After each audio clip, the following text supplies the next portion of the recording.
Hello mga kasabong, magandang araw sa inyo lahat dyan at welcome po dito sa ating bagong YouTube channel, no, DZB Backyard mga kasabong. Ito mga kasabong, i-share ko po sa inyo kung ano yung pamamaraan ko sa pagbibigay tubig sa aking mga naka-cord sa maintenance, no.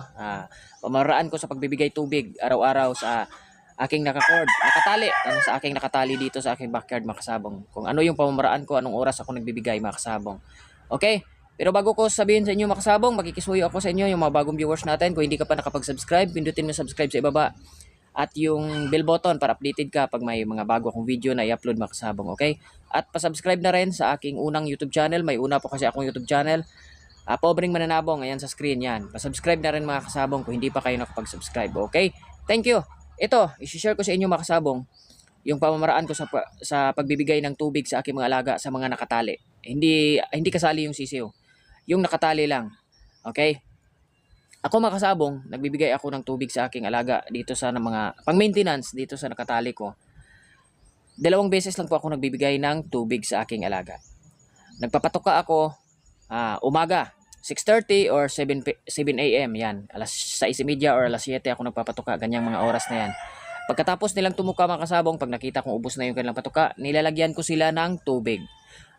Yan yung una kong pagbibigay tubig mga kasabong. At yung tubig na yon, pinabayaan ko yan hanggang alas 9 ng umaga. Depende yan mga kasabong. Kung ang inyong talian ay walang masyadong puno, sobrang init, tinatapon ko yan mga alas 8. Pero pag medyo may mapuno, kagaya nito, mapuno mga kasabong, medyo malilim, tinatapon ko yung tubig nila alas 9 ng umaga. Mula alas 7 hanggang alas 9 ng umaga, tinatapon ko yan alas 9 na. Okay? At yung pangalawa kong bigay ng tubig sa aking alaga mga kasabong, pagkatapos nilang kumain sa hapon. Nagpapatuka ako 4:30.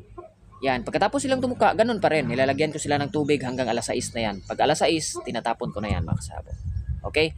Sa tanghali, hindi na ako nagbibigay. Ulitin ko, 2 beses lang po ako nagpapainom ng tubig sa aking alaga. Nagbibigay tubig. Ulitin ko, no, alas 7 ako nagpapatuka or alas 6:30, nilalagyan ko yan ng tubig. Tinatapon ko na yan alas 9 na. At sa pangalawa kong bigay sa hapon na pagkatapos nilang kumain, nilalagyan ko sila ng tubig. Tinatapon ko yan mga alas 6 na ng hapon. Okay, yan lang po yung aking pagbibigay tubig sa maintenance mga kasabong. At sa conditioning, iba naman mga kasabong. Okay, hanggang dito na lang. Maraming salamat sa time sa pagpapanood, no. Ingat kayong lahat. Mabuhay po tayo mga sabongero.